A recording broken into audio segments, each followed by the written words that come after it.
Very good morning, dear students.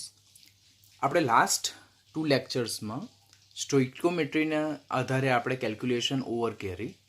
સ્ટોઇક્યોમેટ્રી જે ખૂબ જ ઇમ્પોર્ટન્ટ કન્સેપ્ટ છે તેના અગાડીનો ઇમ્પોર્ટન્ટ કન્સેપ્ટ છે મોલ સંકલ્પના. એટલે જો આપણે મોલ કન્સેપ્ટ આવડતું હોય તો મોલ કન્સેપ્ટ પરથી આપણે સ્ટોઇક્યોમેટ્રી એટલે કે તત્વયોગમિતિને લગતી ગણતરી કરી શકીએ. અને જો આપણે તત્વયોગમિતિ ગણતરી એટલે કે સ્ટોઇક્યોમેટ્રી કેલ્ક્યુલેશનના ફંડામેન્ટલ્સ જો આપણે એકદમ પરફેક્ટ હોય તો હવે પછીના ફર્ધર આપણે બધા ટોપિકને એકદમ સરળતાથી કરી શકીએ. એટલા માટે મેં તમને જણાવતો આવ્યો છું કે મોલ સંકલ્પનાથી લઈને stoichiometry calculation they all are very crucial, very important topics. હવે આજે આપણે ટોપિક નંબર 1.10.1 જેને મર્યાદિત ઓર સીમિત પ્રક્રિયક અને જેને લિમિટિંગ રિએજન્ટ અને વધુ માત્રામાં પ્રક્રિયક એટલે કે એક્સેસિવ રિએજન્ટ રિલેટેડ કન્સેપ્ટ શીખવા જઈ રહેલા છે. આ કન્સેપ્ટ જે બોર્ડના સ્ટુડન્ટ્સ છે કે જે સ્ટુડન્ટે જેઈ અને નીટના આધારે ફર્ધર જે સારી બ્રાન્ચમાં એડમિશન નથી લેવાનું, ફક્ત ગુજસેટના આધારે એડમિશન લેવાનું છે, તો તેણે આ ટોપિક પર ધ્યાન આપવાની જરૂરિયાત રહેતી નથી. એટલે for them it's not much important topic. એટલે જે સ્ટુડન્ટ્સ ફક્ત બોર્ડ પર ફોકસ કરે છે પરંતુ જેઈ અને નીટ પર ફોકસ કરતું નથી તો તે આ ટોપિકને બહુ ધ્યાનથી નહીં કરે તો ચાલ. પરંતુ those students who are very serious about JEE as well as NEET kind of competitive exam, for them it is one of the very most important topic. I am telling you, very most important topic. કારણ કે નીટમાં previously આ question જો જોઈએ તો આ same topic પરથી 5 થી 6 વખત ક્વેશ્ચન રિપીટ થયેલા છે. અને જેઈમાં પણ મેની મોર ટાઈમ્સ, AIEEEમાં, એમ્સમાં મેની મોર ટાઈમ્સ સેમ કન્સેપ્ટના બેઝ પર ક્વેશ્ચન રિપીટ થયેલા છે. તો જે સ્ટુડન્ટ્સ કોમ્પિટિટિવ પર ફોકસ કરે તેણે આ ટોપિક્સને ખૂબ જ ધ્યાનથી શીખવાનું. બીજું, ટોપિકમાં કેલ્ક્યુલેશન આપણે જુદા જુદા ન્યુમેરિકલ સોલ્વ કરીએ તે પહેલાં તો ફર્ધર થિયરી શીખવા આપણા માટે જરૂરી બને. એટલે થિયરીને જ એટલી perfect each and every step સાથે શીખતા જજો જેથી એ કેલ્ક્યુલેશનને ન્યુમેરિકલમાં એપ્લાય કરવાનું હોય તો તમારા માટે ખૂબ જ સરળ બની જાય. તો સ્ટાર્ટ કરીએ ટોપિક નંબર 1.10.1 મર્યાદિત ઓર સીમિત પ્રક્રિયક અને વધુ માત્રામાં પ્રક્રિયક. મર્યાદિત ઓર સીમિત પ્રક્રિયકને લિમિટિંગ રિએજન્ટ કહેવાય અને જે પ્રક્રિયક વધુ માત્રામાં હાજર હોય તેને એક્સેસિવ રિએજન્ટ કહેવાય. ટોપિક જોતાં જ પહેલાં તમને એમ ક્વેશ્ચન થાય કે લિમિટિંગ રિએજન્ટ એટલે શું, એક્સેસિવ રિએજન્ટ એટલે શું અને આ કન્સેપ્ટ ક્યારે એપ્લાય કરી શકાય. તો એઝ અ બિંગ સ્ટુડન્ટ્સ તમારા માઇન્ડમાં પહેલાં તો ક્વેશ્ચન એમ જ થાય કે સર આ મર્યાદિત પ્રક્રિયક એટલે શું, સીમિત પ્રક્રિયક એટલે શું અને વધુ માત્રામાં પ્રક્રિયક એટલે શું. તેના નામ જોઈએ તો મર્યાદિત, સીમિત, લિમિટિંગ એટલે કે જે ઓછી માત્રામાં હોય તો તેને મર્યાદિત ઓર સીમિત પ્રક્રિયક કહેવાય ને જે વધુ માત્રામાં હોય તેને એક્સેસિવ રિએજન્ટ કહેવાય. તમે એવું સ્વીકારતા હશો, એવું વિચારતા હશો ને વાસ્તવમાં એવું હોય પણ તો આપણને એમ થાય તો પછી એમાં વધારે ડિટેલમાં જવાનું શું કામ છે. આપણને ખબર તો પડી ગયું કે જે પ્રક્રિયક ઓછી માત્રામાં છે, મર્યાદિત માત્રામાં છે તેને લિમિટિંગ રિએજન્ટ કહેવાય અને જે પ્રક્રિયક વધુ માત્રામાં છે તેને એક્સેસિવ રિએજન્ટ કહેવાય. તો એ તો ખબર પડી ગઈ, તો આપણે વેલ્યુ જોતાં જ ખબર પડી જાય. પરંતુ જેટલું આપણે શબ્દને સમજીએ છીએ તેટલું આપણે જ્યારે કન્સેપ્ટને એપ્લાય કરીએ તેટલું ઇઝી રહેતું નથી. માટે આપણે ટોપિકને ડેપ્થમાં જોવો જરૂરી બને છે. તો પહેલાં તો આ બંને શું છે તે શીખવા પહેલાં આપણે અમુક પ્રશ્નોના જવાબ મેળવવા આપણા માટે જરૂરી બને. કે જેમ કે લિમિટિંગ અને એક્સેસિવ રિએજન્ટ સ્ટાર્ટ કરીએ તે પહેલાં કોઈ પણ રાસાયણિક પ્રક્રિયા દરમિયાન જે નિપજ ઉત્પન્ન થાય છે. રાસાયણિક પ્રક્રિયા ક્યારે થાય? જ્યારે બે કે તેથી વધુ પ્રક્રિયકો વચ્ચે પ્રક્રિયા થઈને નિપજ ઉત્પન્ન થાય તો તેને રાસાયણિક પ્રક્રિયા કહેવાય. હવે આ જે રાસાયણિક પ્રક્રિયા દરમિયાન જે નિપજ ઉત્પન્ન થાય છે તો એ નિપજનો જથ્થો શું કોઈ પણ પ્રક્રિયકને આધારે નક્કી કરી શકાય? આપણે વિચારીએ કે સપોઝ હું એક રાસાયણિક પ્રક્રિયા અહીંયા લખું છું કે A+B વચ્ચે પ્રક્રિયા થઈને નિપજ C+D મળે છે. આવું હું કહું છું. હવે મારે અહીંયા નિપજ સી જે છે તેનો જથ્થો નક્કી કરવો છે. તો પહેલાં તો મારા માઇન્ડમાં ક્વેશ્ચન એમ આવે, શું ઉત્પન્ન થતી નિપજ સીનો જથ્થો એ બંને પ્રક્રિયકને આધારે નક્કી કરી શકાય?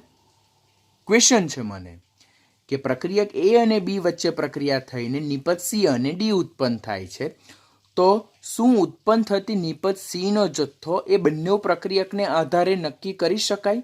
એટલે કે બેમાંથી કોઈ એક પણ પ્રક્રિયકને આધારે નક્કી કરી શકાય ઓર કોઈ પણ પ્રક્રિયકને આધારે નક્કી કરી શકાય? That is fundamental question. અહીંયાથી ટોપિકની શરૂઆત થાય છે. તો રાસાયણિક પ્રક્રિયા દરમિયાન જ્યારે જુદા જુદા પ્રક્રિયકો વચ્ચે પ્રક્રિયા થઈને જુદી જુદી નિપજ મળે ત્યારે ઉત્પન્ન થતી નિપજનું પ્રમાણ ઓર જથ્થો ઓર ક્વોન્ટિટી શું બેમાંથી કોઈ પણ એક પ્રક્રિયકને આધારે નક્કી કરી શકાય? તો તેના આન્સર આપણને 2 મળે. કેસ નંબર 1, હા, કે બેમાંથી કોઈ પણ એક પ્રક્રિયકને આધારે નક્કી કરી શકાય. ઓર કેસ નંબર 2 કે ના, એવું નહીં, બેમાંથી કોઈ પણ એક પ્રક્રિયકને આધારે નક્કી ન કરી શકાય.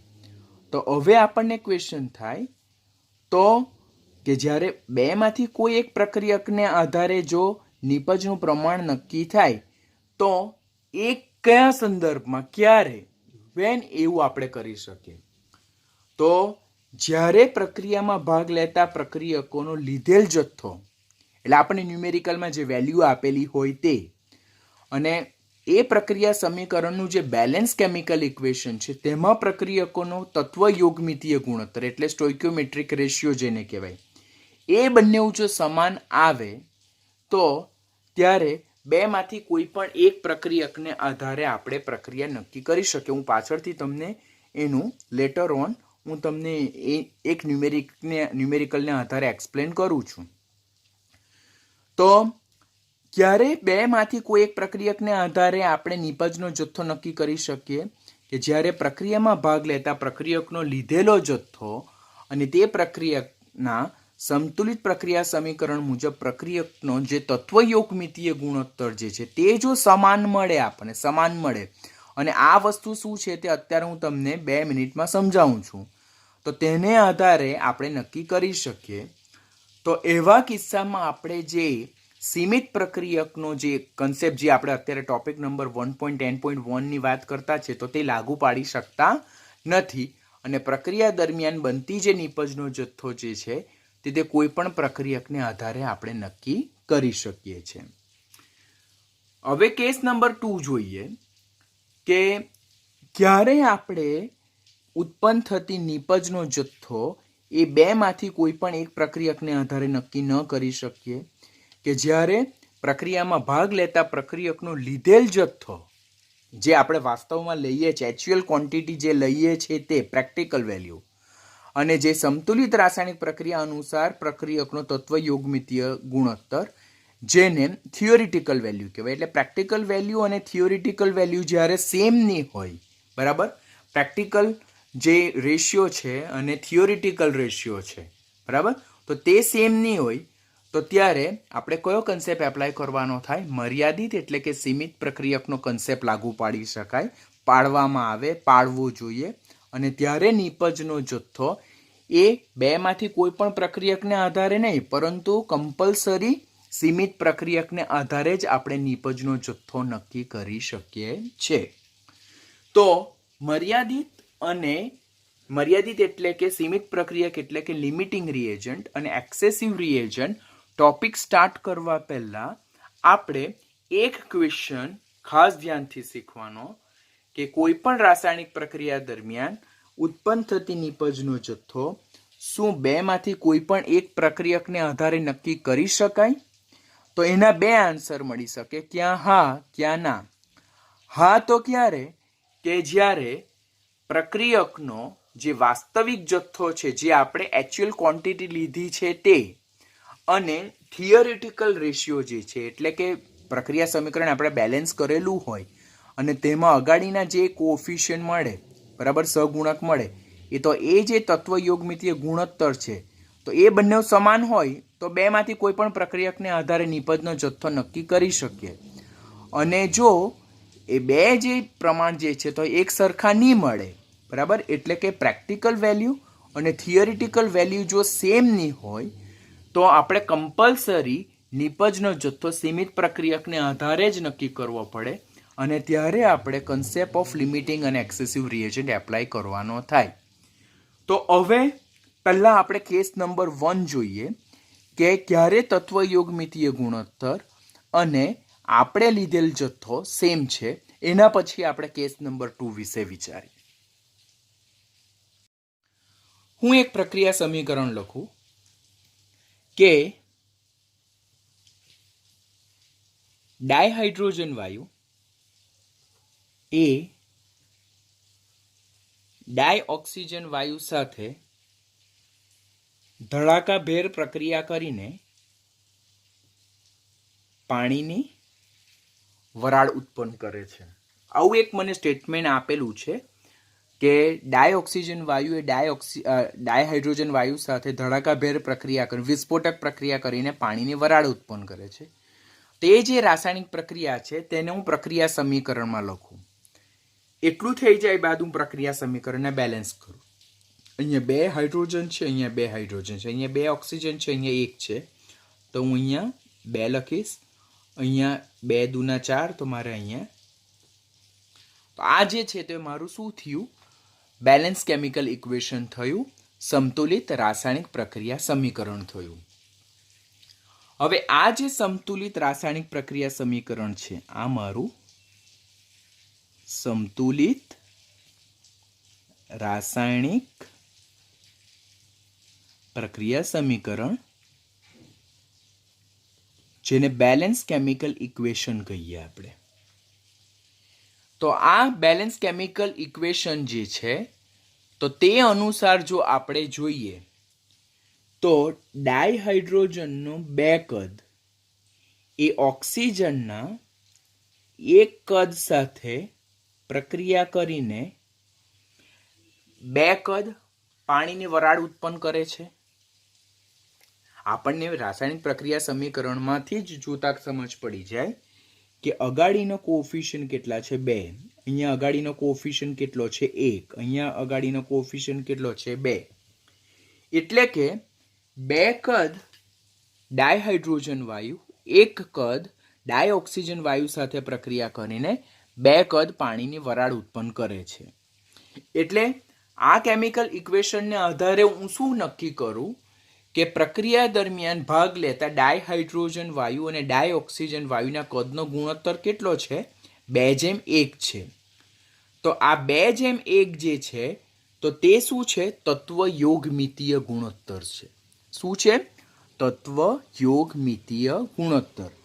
પહેલા આપણે પ્રક્રિયા સમીકરણ લખ્યું, પ્રક્રિયા સમીકરણ પછી આપણે ઇક્વેશનને બેલેન્સ કર્યું, બેલેન્સ કર્યા બાદ મેં અગાડીના સહગુણકને આધારે નક્કી કર્યું કે ડાયહાઇડ્રોજનનું 2 કદ ડાયઓક્સિજનના 1 કદ સાથે પ્રક્રિયા કરીને પાણીની વરાળનો 2 કદ જેટલો જથ્થો ઉત્પન્ન કરે છે. માટે આ પ્રક્રિયા દરમિયાન જે તત્વયોગમિતીય ગુણોત્તર છે ડાયહાઇડ્રોજન અને ડાયઓક્સિજનનો છે તે કેટલો છે? 2:1 છે તત્વયોગમિતીય ગુણોત્તર. તો હું અહીંયા લખું તત્વયોગમિતીય ગુણોત્તર પ્રક્રિયકોનો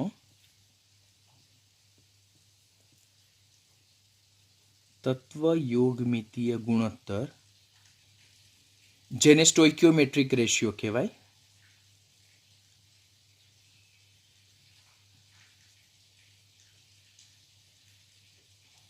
રેશિયો તો H2:O2 લખીએ તો એ કેટલું છે? 2:1 છે.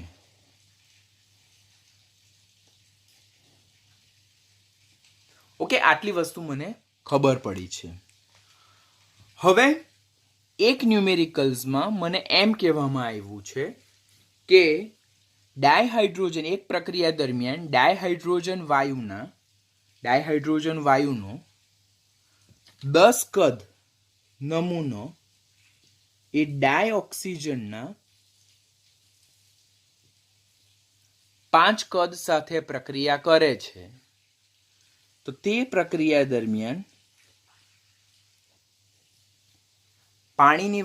પાણીની વરાળનું કેટલું કદ ઉત્પન્ન થશે? તો આવો આપણને ક્વેશ્ચન આપેલો છે. એટલે અહીંયા ન્યુમેરિકલમાં ડાયહાઇડ્રોજન વાયુ નું કદ આપણને 10 આપેલું છે, ઓક્સિજન વાયુનું કદ આપણને 5 આપેલું છે, બરાબર. અને આ બંને વાયુના કદ પરથી આપણે પાણીની વરાળનું કદ ઉત્પન્ન કરવાનું છે. હવે અહીંયા આપણે જોઈએ તો 10 હાઇડ્રોજનનું કદ એ 5 ઓક્સિજનના કદ સાથે, એટલે ઓક્સિજનના 5 કદ સાથે સંયોજાય છે. તો આપેલ રેશિયો જે છે તેમાં આપણે જો વસ્તુ ગણીએ તો પ્રક્રિયકોનો ગુણોત્તર જે છે તો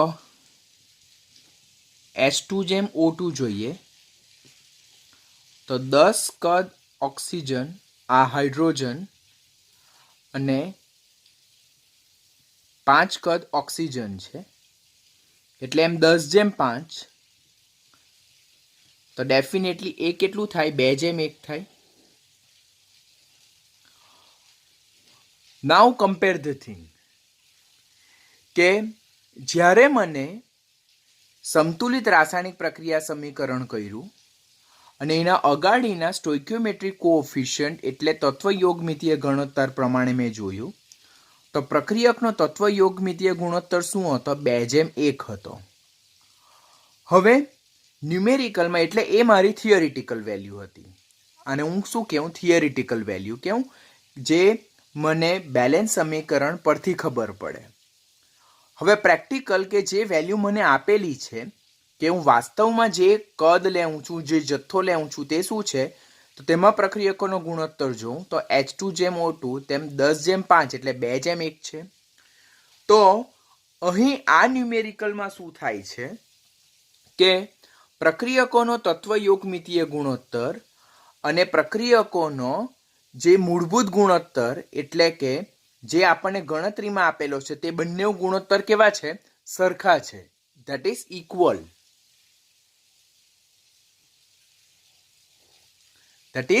ઇક્વલ. તો ત્યારે હું અહીંયા જે નિપજ જે છે તે જે બને છે તેનું કદ હું બેમાંથી કોઈ પણ એક પ્રક્રિયકના કદ પરથી ગણતરી કરી શકું. તો બંનેમાં મને આન્સર શું મળવાનો છે? સમાન મળવાનો છે. કે જો હું એમ લખું કે H2 પરથી આપણે H2O નું કદ મેળવીએ તો 2 કદ H2 હોય તો ત્યારે 2 કદ H2O બને. માટે અહીંયા આપણને કેટલું કદ આપેલ છે? તો 10 કદ H2 હોય તો ત્યારે કેટલા કદનો H2O બને? તો 10 ગુણ્યા 2 ડિવાઇડેડ બાય 2 કેન્સલ. 10 કદ H2O બને. ઓક્સિજન પરથી લઈએ આપણે તો 1 કદ ઓક્સિજન લેવામાં આવે પ્રક્રિયા દરમિયાન તો 2 કદ H2O બને. પ્રક્રિયા દરમિયાન આપણને કેટલું કદ ઓક્સિજનનું આપેલું છે? 5 કદ આપેલું છે. માટે 5 કદ ઓક્સિજન લેવામાં આવે તો કેટલા કદ H2O બને? તો 5 ગુણ્યા 2 એટલે કે 10 કદ H2O બને. હવે અહીંયા બંને આન્સરને તમે વેરીફાઈ કરો. બંને આન્સરમાં મને આન્સર કેવો મળે છે? ઇક્વલ મળે છે. તો what I mean to say in case number 1 કે જ્યારે આપણને આન્સર શું મળતો હતો કે જ્યારે કોઈ પણ સંતુલિત રાસાયણિક પ્રક્રિયા સમીકરણમાં પ્રક્રિયકોનો તત્વયોગમિતીય ગુણોત્તર એટલે શું?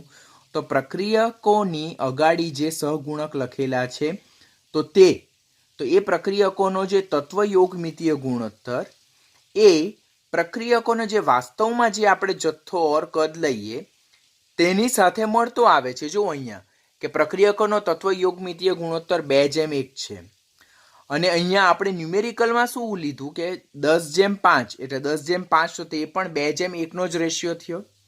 એટલે અહીંયા પ્રક્રિયકોનો તત્વયોગમિતીય ગુણોત્તર એ વાસ્તવમાં જે પ્રક્રિયકોનો ગુણોત્તર લઈએ છે તેના જેટલો જ હોય, બરાબર. એટલે થિયોરિટિકલ વેલ્યુ, અને શું આપણે કહીએ, સપોઝ એક્ઝામ્પલ તરીકે આને આપણે થિયોરિટિકલ વેલ્યુ કહીએ, બરાબર, અને આને આપણે પ્રેક્ટિકલ વેલ્યુ કહીએ. થિયોરિટિકલ વેલ્યુને જ આપણે શું કહીએ, પ્રાયોગિક મૂલ્ય, આ સૈદ્ધાંતિક મૂલ્ય,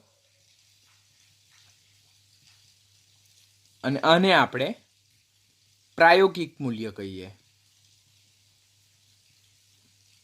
તો જ્યારે સૈદ્ધાંતિક મૂલ્ય, પ્રક્રિયકોનું સૈદ્ધાંતિક મૂલ્ય અને પ્રક્રિયામાં ભાગ લેતા પ્રક્રિયકોનું પ્રાયોગિક મૂલ્ય જ્યારે સમાન આવે ત્યારે બનતી નીપજનો જથ્થો ઓર કદનું ગણતરી બેમાંથી કોઈ પણ એક પ્રક્રિયકને આધારે જો કરવામાં આવે તો બંને કિસ્સામાં આપણને આન્સર શું મળે છે, એક સરખો મળે છે.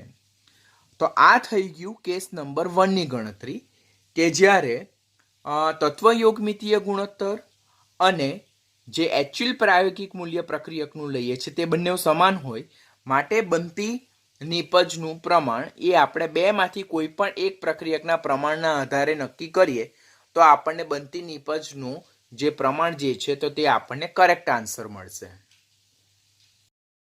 હવે આપણે કેસ નંબર 2 જોઈએ. કેસ નંબર 2માં જેમાં સંતુલિત રાસાયણિક પ્રક્રિયામાં જે ભાગ લેતા પ્રક્રિયકોનો તત્વયોગમિતીય ગુણોત્તર એ પ્રક્રિયામાં એક્ચ્યુઅલ લેવામાં આવતા પ્રક્રિયકનો જે જથ્થો છે તેના જેટલો હોતો નથી. તો તેના રિલેટેડ કેસ 2 છે. તો એનું ઉદાહરણ જોઈએ આપણે. સેમ ઉદાહરણ જોઈએ કે 2H2 ગેસ O2 ગેસ સાથે પ્રક્રિયા કરીને પાણીની વરાળ બનાવે છે. એટલે હું અહીંયા જોઉં તો 2 મોલ ડાયહાઇડ્રોજન વાયુ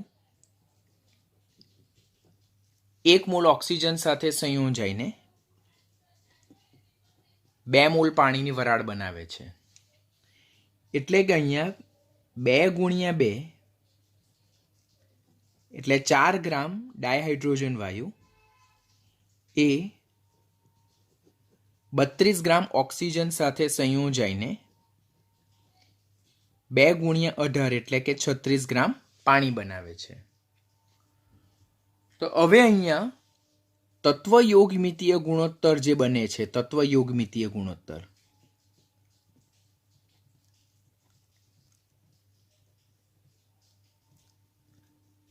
પ્રક્રિયકોનો તત્વયોગમિતીય ગુણોત્તર, તો H2 અને O2 નો તત્વયોગમિતીય ગુણોત્તર કેટલો બને છે, 4:32 બને છે. પહેલા આપણે આટલી વસ્તુ નોટ કરવાની થાય. કોઈ પણ LR એટલે કે લિમિટિંગ રિએજન્ટને લગતો ન્યુમેરિકલ આવે તો પહેલા આપણે આટલી વસ્તુ તત્વયોગમિતીય ગુણોત્તર નક્કી કરવાનું. તો તે 4:32 છે. તત્વયોગમિતીય ગુણોત્તર કેવી રીતે નક્કી થાય? ઇક્વેશન બેલેન્સ કરવાનું. બેલેન્સ ઇક્વેશન કર્યા બાદ અગાડીના કોએફિશિયન્ટ પ્રમાણે 2 મોલ, 1 મોલ અને 2 મોલ એના બેઝ પરથી વજન લખવાનું, એના બેઝ પરથી રેશિયો નક્કી થાય. શા માટે અહીંયા વજન લખ્યું છે? બીકોઝ હું ન્યુમેરિકલ જે એક્સપ્લેન કરવાનો છું તો તેમાં વજન આપેલું છે. હવે ન્યુમેરિકલમાં મને એમ આપ્યું છે, જો 64 ગ્રામ ઓક્સિજન વાયુ એ 10 ગ્રામ હાઇડ્રોજન વાયુ સાથે પ્રક્રિયા કરે તો ત્યારે કેટલા ગ્રામ પાણી ઉત્પન્ન થાય? આપણને આવો ક્વેશ્ચન આપેલું છે. તો હવે જે આપણને પ્રક્રિયકનો જથ્થો, આ તો તત્વયોગમિતીય ગુણોત્તર છે, એટલે કે ઇક્વેશન બેલેન્સ કર્યું. બેલેન્સ ઇક્વેશનમાં પ્રક્રિયકનો જથ્થો તત્વયોગમિતીય ગુણોત્તરને આધારે આપણે આ રીતે એક્સપ્લેન કર્યો.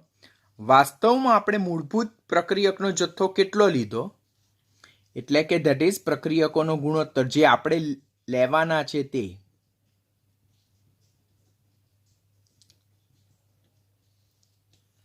તો H2:O2 ધેટ ઇઝ H2 નું કેટલું વજન આપેલું છે?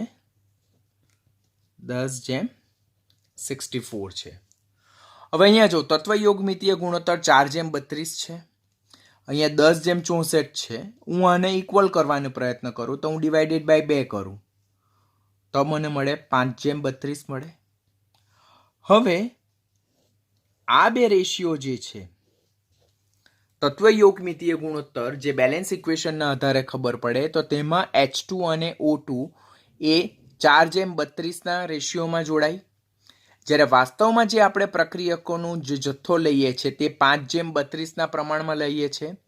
તો અહીંયા 4:32 એટલે 4 ગ્રામ હાઇડ્રોજન એ 32 ગ્રામ ઓક્સિજન સાથે જોડાય, અહીંયા 5 ગ્રામ હાઇડ્રોજન એ 32 ગ્રામ ઓક્સિજન સાથે જોડાય.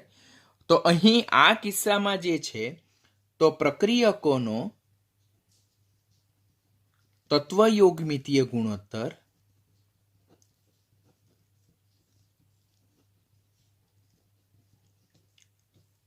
is not equal to પ્રક્રિયકોનો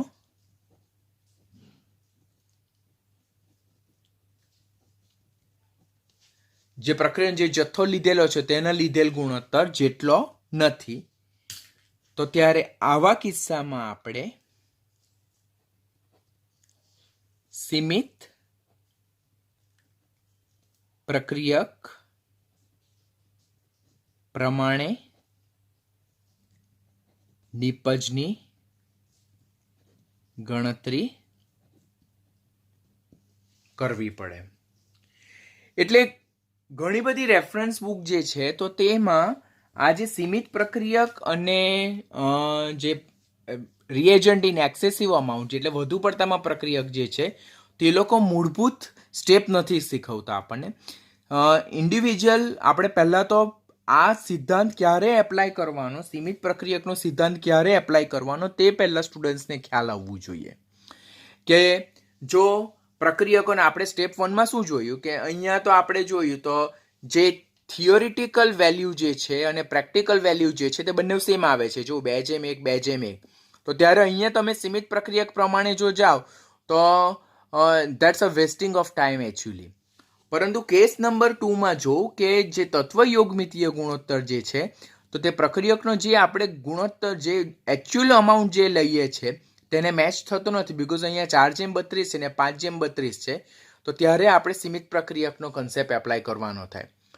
તો પહેલાં તો આપણે એ શીખવાનું થાય કે સીમિત પ્રક્રિયકનો કન્સેપ્ટ ક્યારે એપ્લાય થાય તો જ્યારે કોઈ પણ રાસાયણિક પ્રક્રિયામાં પ્રક્રિયકોનો તત્વયોગમિતીય ગુણોત્તર એ પ્રક્રિયકોનો વાસ્તવ જે ગુણોત્તર લેવામાં આવે તેને મેચ નહીં થાય, તેના જેટલો નહીં થાય, તો ત્યારે બનતી નિપજની જે ગણતરી છે તે કોને આધારે કરવામાં આવે છે? સીમિત પ્રક્રિયકના આધારે ગણતરી કરવામાં આવે છે. પહેલાં આપણને આટલું ફંડામેન્ટલ ખ્યાલ આવવું જોઈએ. હવે સીમિત પ્રક્રિયક શું છે, એક્સેસિવ રિએજન્ટ શું છે તે જોઈએ અને નિપજની ગણતરી કેવી રીતે કરવામાં આવે તેના વિશે અગાડી જોઈએ. આમ ઘણી વખત રાસાયણિક પ્રક્રિયા જ્યારે કરવામાં આવે ત્યારે પ્રક્રિયા પામતા જે જુદા જુદા પ્રક્રિયકોનો જથ્થો જે છે તો તે સમતોલિત રાસાયણિક પ્રક્રિયાની ગણતરી પ્રમાણેના પ્રમાણમાં હોતો નથી. એટલે કે પ્રક્રિયકનો લીધેલ જથ્થોનો ગુણોત્તર જે છે વાસ્તવિક જથ્થો જે પ્રેક્ટિકલ વેલ્યુ છે તે તો તે બેલેન્સ કેમિકલ ઇક્વેશનમાં જે પ્રક્રિયકોનો તત્વયોગમિતીય ગુણોત્તર એટલે કે સ્ટોઇકિયોમેટ્રિક કોએફિશિયન્ટ જે બને તેના જેટલો હોતો નથી. તો ત્યારે આપણે સીમિત પ્રક્રિયકનો સિદ્ધાંત એપ્લાય કરીએ છીએ. આવા કિસ્સાઓમાં કોઈ એક પ્રક્રિયકનું પ્રમાણ એટલે કે એનો જથ્થો એ બેલેન્સ કેમિકલ ઇક્વેશન એટલે કે સમતોલિત રાસાયણિક પ્રક્રિયા સમીકરણમાં જેટલું જોઈએ તેના કરતાં કેવું જોવા મળે? ઓછું જોવા મળે.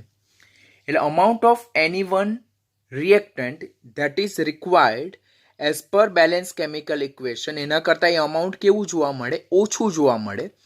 અને એ જે પ્રક્રિયક છે તેને આપણે સીમિત પ્રક્રિયક કહીએ છીએ. Getting what I am saying કે પહેલાં તો આપણે સીમિત પ્રક્રિયકનો સિદ્ધાંત ક્યારે એપ્લાય કર્યું તે જોયું.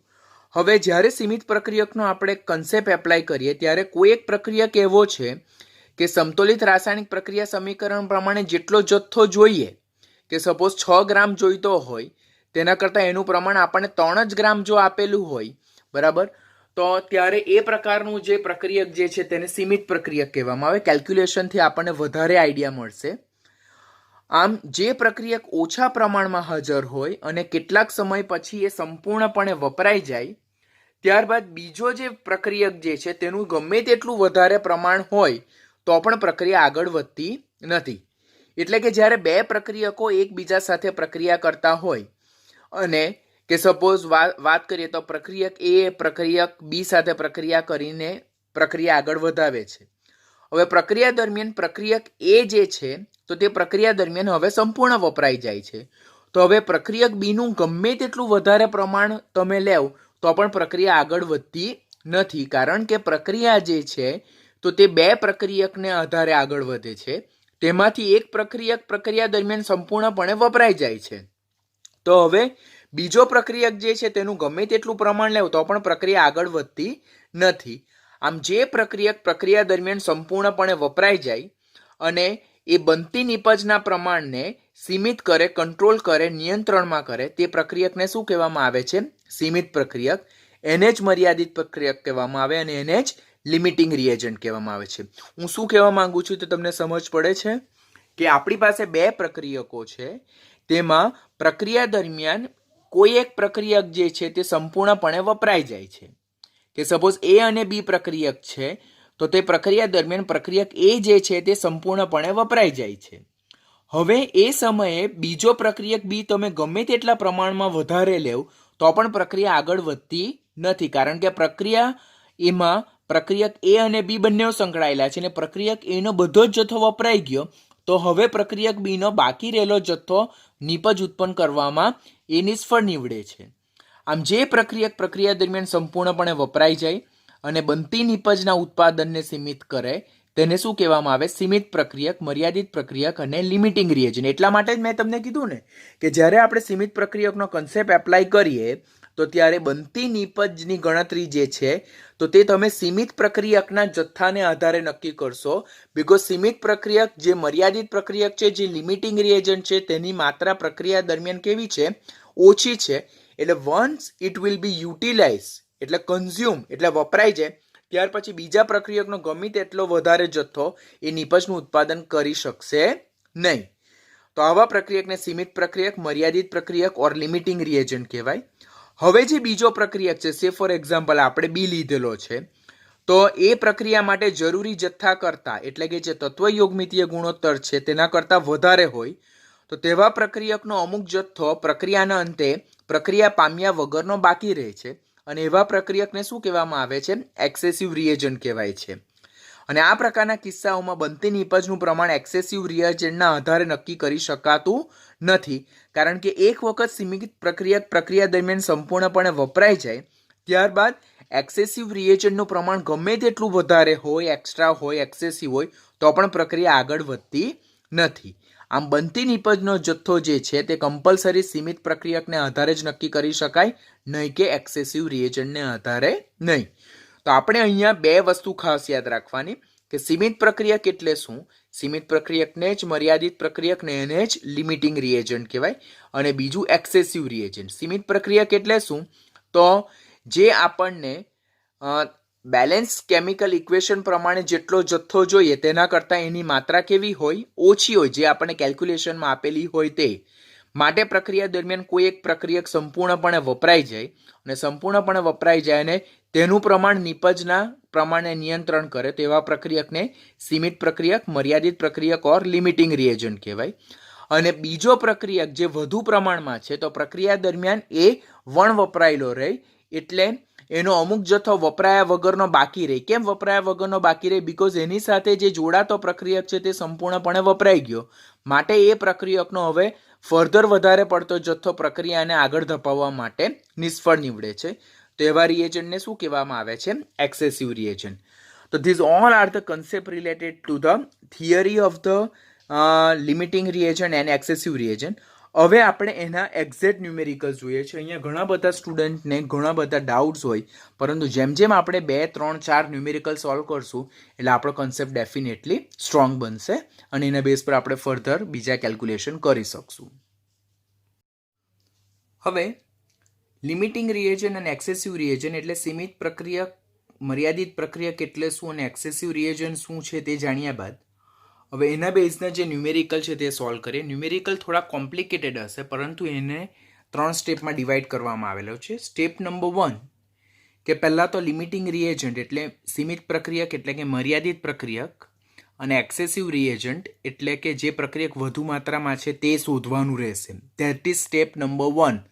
પહેલું સ્ટેપ સાચું હશે તો જ ન્યુમેરિકલ ફર્ધર સાચો પડે, નહીં તો આખો ન્યુમેરિકલ તમારો રોંગ જશે. એટલે પહેલું step very important. Limiting reagent અને એક્સેસિવ રિએજન્ટ નક્કી કરવા માટે, લિમિટિંગ રિએજન્ટ એટલે શું? સીમિત પ્રક્રિયક જે પ્રક્રિયા દરમિયાન ઓછી માત્રામાં હાજર હશે, અને એક્સેસિવ રિએજન્ટ જે પ્રક્રિયા દરમિયાન વધુ માત્રામાં હાજર હશે અને એનો અમુક જથ્થો પ્રક્રિયા પામ્યા વગરનો બાકી રહેશે. તો આ અને એલઆર અને ઈઆર કહીએ શોર્ટમાં. તો એલઆર અને ઈઆર નક્કી કરવા માટે પ્રક્રિયામાં જેટલા બી પ્રક્રિયકો ભાગ લે તેના માટે આપણે નીચેનો એક ગુણોત્તર શોધવાનો છે. આ ગુણોત્તર very most important. This is important. આ તમને કમ્પલસરી યાદ રહેવો જોઈએ કે પ્રક્રિયકનો જે લીધેલ જથ્થો છે તેના ડિવાઇડેડ બાય પ્રક્રિયકનો તત્વ યોગમિતીય સહગુણક વેલ્યુ મૂકવાની. હવે પ્રક્રિયકનો લીધેલ જથ્થો શેમાં? કે ઘણી વખત મોલમાં આપેલું હોય ન્યુમેરિકલમાં, ઘણી વખત પ્રક્રિયકનો જથ્થો વજનમાં આપેલું હોય, ઘણી વખત પ્રક્રિયકનો જથ્થો અણુની સંખ્યાના સંદર્ભમાં આપેલું હોય, ઘણી વખત પ્રક્રિયકનું કદ આપેલું હોય. તો આ જે માહિતી છે તેને પ્રાયોગિક માહિતી કહેવાય, એને પ્રેક્ટિકલ વેલ્યુ કહેવાય. જે ન્યુમેરિકલમાં આપણને રકમ આપેલી હશે તેના આધારે આપણે નક્કી કરી શકીએ છીએ. તો આ જે પ્રેક્ટિકલ વેલ્યુ છે ઓર પ્રક્રિયકનો જે લીધેલ જથ્થો ઓર જે લીધેલ કદ છે તેના ડિવાઇડેડ બાય પ્રક્રિયકના જે સંતુલિત રાસાયણિક સમીકરણ છે તેમાં જે આપણને તત્વ યોગમિતીય સહગુણક પરથી જે માહિતી મળે, જેને આપણે સૈદ્ધાંતિક માહિતી એટલે કે થિયોરિટિકલ વેલ્યુ, કે જે સંતુલિત રાસાયણિક સમીકરણને આધારે નક્કી કરી શકાય, તો આના ડિવાઇડેડ બાય આ કરવાનું છે. આમ પ્રક્રિયકનો લીધેલ જથ્થો જે આપણને ન્યુમેરિકલમાં રકમ આપેલી હોય તે ડિવાઇડેડ બાય પ્રક્રિયકનો તત્વ યોગમિતીય સહગુણક એટલે કે જે આપણને બેલેન્સ કેમિકલ ઇક્વેશન એટલે સંતુલિત રાસાયણિક સમીકરણને આધારે ખબર પડે. એના બેઝ પરથી પહેલાં ઈચ એન્ડ એવરી પ્રક્રિયક માટે આપણે પહેલાં આ રેશિયો નક્કી કરવાનો. કયો ગુણોત્તર શોધવાનો છે આપણે? કે પ્રક્રિયકનો લીધેલ જથ્થો જે દાખલામાં રકમ આપેલી હોય તે ડિવાઇડેડ બાય પ્રક્રિયકનો તત્વ યોગમિતીય સહગુણક માહિતી જે આપણને સંતુલિત રાસાયણિક સમીકરણને આધારે ખબર પડે. તો આના ડિવાઇડેડ બાય આ કરવાનું છે. બરાબર? આ શું છે તે બ્રેકેટમાં લખેલું છે, આ શું છે તે બ્રેકેટમાં લખેલું છે. આના ડિવાઇડેડ બાય આ કરવાનું છે અને એ ગુણોત્તર આપણે શોધવાનો છે. જે પ્રક્રિયક માટે આ ગુણોત્તર ઓછો આવે, ઉપર આપણે જે ગુણોત્તર શોધ્યો, કયો ગુણોત્તર? ન્યુમેરિકલમાં જે વેલ્યુ આપેલી છે તે એટલે લીધેલ જથ્થો ડિવાઇડેડ બાય તત્વ યોગમિતીય સહગુણક કરતા જે ગુણોત્તર મળે તે. તો જે પ્રક્રિયક માટે આ ગુણોત્તર ઓછો આવે તેને શું કહેવાય? લિમિટિંગ રિએજન્ટ, સીમિત પ્રક્રિયક, મર્યાદિત પ્રક્રિયક કહેવાય. અને જેના માટે આ ગુણોત્તર વધારે આવે તેને આપણે એક્સેસિવ રિએજન્ટ કહીએ છીએ. ખ્યાલ આવે છે ને કે લિમિટિંગ રિએજન્ટ નો કન્સેપ્ટ ક્યારે એપ્લાય કરાય તે આપણે જોયું. એ કન્સેપ્ટ એપ્લાય કર્યા બાદ હવે આપણે શું જોયું કે એને લગતા દાખલા સોલ્વ કરવા માટે આપણે પહેલાં તો એલઆર અને ઈઆર કોણ છે તે સ્ટેપ નંબર 1માં નક્કી કરવું પડે.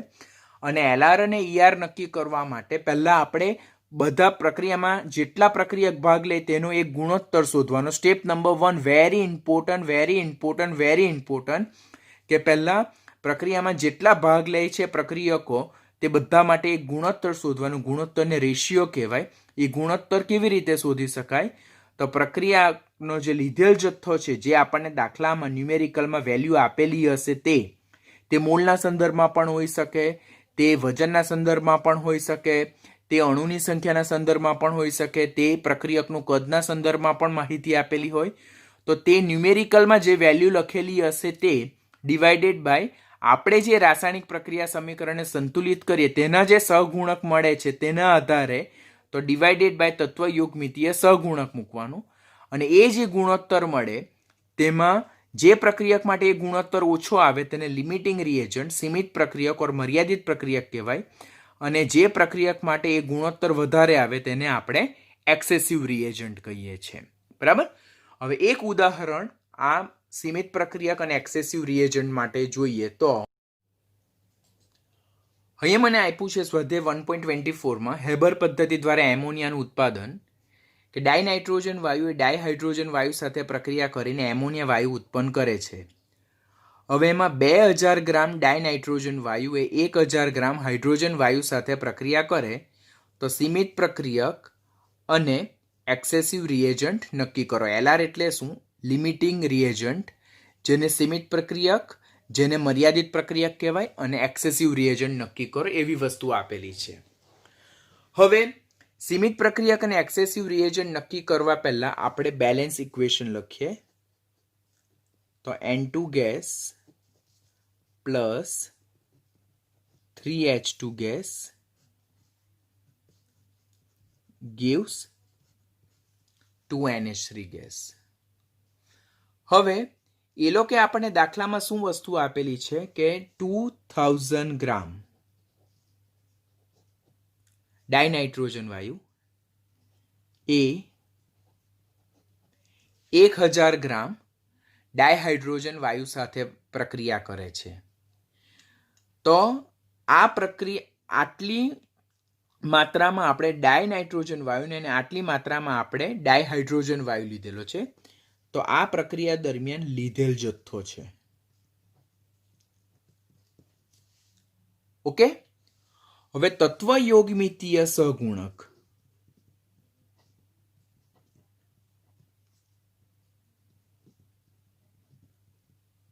આધારે મને શું માહિતી મળે કે આનો 1 મોલ આના 3 મોલ સાથે પ્રક્રિયા કરે, પરંતુ અહીંયા ન્યુમેરિકલમાં આપણને જે માહિતી આપેલી છે પ્રક્રિયકનો જથ્થો વજનમાં આપેલો છે. તો અહીંયા હું ન્યુમેરિકલને મોલમાં નહીં કન્સિડર કરી શકું, તો મારે મોલને વજનમાં કન્સિડર કરવા પડે. તો મોલને વજનમાં કન્સિડર કેવી રીતે કરી શકાય? તો આપણને ખબર છે કે મોલ ઇઝ ઇક્વલ ટુ વજનના છેદમાં આણ્વીય દળ. તો વજન શોધવું હોય મારે તો મોલ ગુણ્યા આણ્વીય દળ કરવું પડે. તો ધેટ ઇઝ 1 into 28 એટલે કે 28 ગ્રામ ડાયનાઇટ્રોજન વાયુએ 3 into 2 that is 6 gram dihydrogen વાયુ સાથે પ્રક્રિયા કરે. હવે આ તો તમને ખ્યાલ છે ને, આપણે શાના આધારે શીખેલા? મૂળ સંકલ્પનામાં શીખ્યા છે કે વજન પરથી મોલ, મોલ પરથી વજન કેવી રીતે શોધાય તે. એટલે આ વસ્તુ જે છે તો તે ન્યુમેરિકલમાં આપેલી છે. The information that given in a numerical. તો આ લીધેલ જથ્થો છે, બરાબર. આ જે વસ્તુ જે છે તો તે તત્વ યોગમિતીય સહગુણકને આધારે છે. હવે LR અને ER નક્કી કરવા માટે આપણે શું શોધવાનો? એક ગુણોત્તર શોધવાનો. એ ગુણોત્તર કયો છે? લીધેલ જથ્થો, વેરી ઇમ્પોર્ટન્ટ. હા, બી વેરી કેરફુલ. આ સ્ટેપ નહીં આવડશે તો તમને આખો ન્યુમેરિકલમાં કંઈ સમજ નહીં પડશે. લીધેલ જથ્થો ડિવાઇડેડ બાય તત્વ યોગમિતીય જથ્થો, એટલે તત્વ યોગમિતીય સહગુણકને આધારે જે જથ્થો મળે છે તે. હવે અહીંયા લીધેલ જથ્થો કેટલો છે? દાખલામાં જે આપેલો છે તે, તો ધેટ ઇઝ 2000 ગ્રામ. તત્વ યોગમિતીય જથ્થો શું કહે છે જે આપણને બેલેન્સ ઇક્વેશન પરથી ખબર પડે? તો ધેટ ઇઝ 28. તો 2000 ડિવાઇડેડ બાય 28 કરતા આપણને મળે 71.43. હવે અહીંયા આપણને શું કીધું? દાખલામાં 1000 ગ્રામ ડાયહાઇડ્રોજન વાયુ આપ્યું. તો લીધેલ જથ્થો કેટલો છે? 1000 ગ્રામ. પછી તત્વ યોગમિતીય સહગુણકને આધારે 3 મોલ એટલે 3 into 2 એટલે 6 ગ્રામ. તો તત્વ યોગમિતીય જથ્થો કેટલો? 6. તો 1000 ડિવાઇડેડ બાય 6 તો 166.67. એટલે આપણે સ્ટેપમાં શું જોયું કે પ્રક્રિયામાં ભાગ લેતા પ્રત્યેક પ્રક્રિયક માટે એક ગુણોત્તર શોધો. એ ગુણોત્તર કયો? કે પ્રક્રિયા દરમિયાન એ પ્રક્રિયકનો લીધેલ જથ્થો ડિવાઇડેડ બાય જે પ્રક્રિયાનું સંતુલિત રાસાયણિક સમીકરણ મળે છે તેના આધારે જે તત્વ યોગમિતીય જથ્થો મળે છે તે ડિવાઈડ કરો. એમ કરતા બધા જ પ્રક્રિયકનો ગુણોત્તર શોધો. તેમાં જે ગુણોત્તર નાનો આવે તે આપણો કોણ છે? LR છે. LR એટલે એને કહેવાય सीमित और मर्यादित प्रक्रियक। અને જે ગુણોત્તર મોટો આવે તે આપણો શું છે? ER છે। ER ને શું કહેવાય? Excessive reagent. અને આ એક્સેસિવ રિએજન્ટ જે છે તો તે પ્રક્રિયા દરમિયાન વપરાયા વગરનો બાકી રહેશે।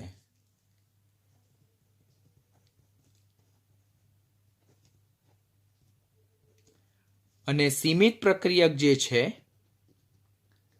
તો તે પ્રક્રિયા દરમિયાન સંપૂર્ણપણે વપરાઈ જશે। તો આમ આપણે LR અને ER નક્કી કરી શકીએ। જો LR અને ER નક્કી થાય તો જ તમે આખા ન્યુમેરિકલને સાચી રીતે ગણી શકો। બીજું પણ એક તમને ઉદાહરણ આપીને સમજાવું। એક સ્ટીલના પાત્રમાં 64 ગ્રામ ઓક્સિજન અને 10 ગ્રામ H2 સાથે ધડાકાભેર પ્રક્રિયા કરીને પાણી ઉત્પન્ન કરે તો LR અને ER નક્કી કરો। પહેલા તો પ્રક્રિયા સમીકરણ લખીએ। 2H2 gas plus O2 gas gives 2H2O gas. હવે અહીંયા શું આપેલું છે? લીધેલ જથ્થો આપણે કેટલો છે?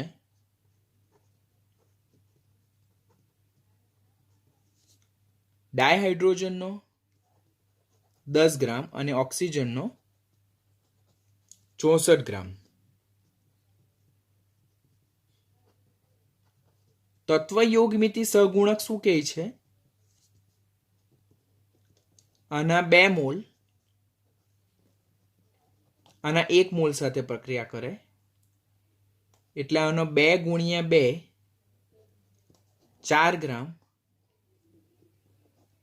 આના 32 ગ્રામ સાથે પ્રક્રિયા કરે। હવે લીધેલ જથ્થો જો 10/64 ના ગ્રામમાં સંયોજાય અને તત્વ યોગમિતીય સહગુણક એ 4/32 ના રેશિયોમાં જોડાય એટલે આ લીધેલ જથ્થો અને તત્વ યોગમિતીય સહગુણક જે છે તો એ રેશિયો સેમ નથી। માટે અહીંયા કયો કન્સેપ્ટ છે? લિમિટિંગ રિએજન્ટનો કન્સેપ્ટ છે।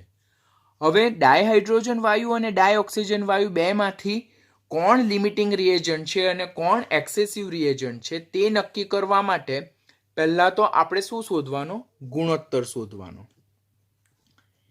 કયો ગુણોત્તર શોધવાનો? લીધેલ જથ્થો ડિવાઇડેડ બાય તત્વ યોગમિતીય સહગુણકને આધારે જથ્થો। તો હવે લીધેલ જથ્થો આપણો કેટલો છે? 10 ડિવાઇડેડ બાય તત્વ યોગમિતીય સહગુણક 4 તો 10/4 તો ધેટ ઇઝ 2.5। અહીંયા લીધેલ જથ્થો કેટલો છે? 64 તત્વ યોગમિતિ સહગુણકને આધારે 32 તો 64/32 એટલે 2। હવે આ બે માંથી કયો વેલ્યુ મોટી છે? તો આ મોટી વેલ્યુ છે અને આ નાની વેલ્યુ છે। તો જે નાની વેલ્યુ છે તે શું છે?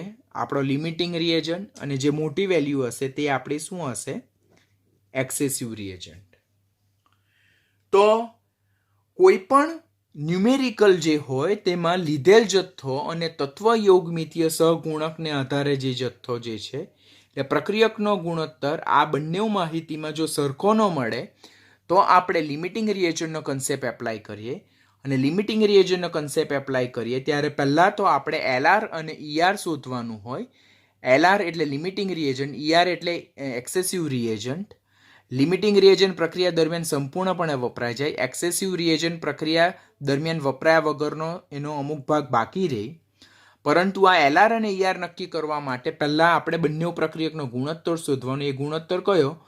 કે ન્યુમેરિકલમાં જે વેલ્યુ આપેલી હોય તે ડિવાઇડેડ બાય બેલેન્સ ઇક્વેશનને આધારે જે માહિતી મળે તે, તો તે કરતાં જે રેશિયો મોટો મળે તે આપણો એક્સેસિવ રિએજન્ટ અને જે રેશિયો નાનો મળે તે આપણો લિમિટિંગ રિએજન્ટ।